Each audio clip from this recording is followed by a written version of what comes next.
The story of the Uzzah incident can be found in the Old Testament book of 2 Samuel. It is a sobering account that highlights the importance of reverence and obedience in our approach to God. After the Philistines returned the Ark of the Covenant, a sacred symbol of God's presence, to the Israelites, King David sought to bring it to Jerusalem. With great joy and celebration, David and a large assembly of people set out to transport the ark on a cart. However, during the journey, as the oxen stumbled, a man named Uzzah instinctively reached out his hand to steady the ark, fearing that it would fall. In that moment, God's anger was aroused, and he struck Uzzah dead on the spot.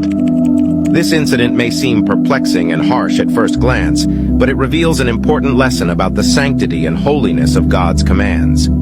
God had given specific instructions for the transportation of the ark, which included carrying it on poles carried by Levites, not on a cart.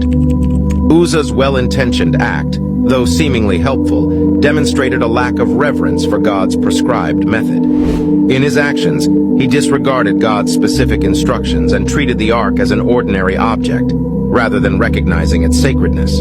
The Uzzah incident serves as a reminder that God's holiness demands our respect and obedience. It teaches us that our approach to God and His commands should be marked by reverence and careful adherence to His revealed will. While the story can be unsettling, it prompts us to examine our own lives and attitudes towards God. It challenges us to consider whether we are honoring His commands and treating His presence with the awe and respect it deserves.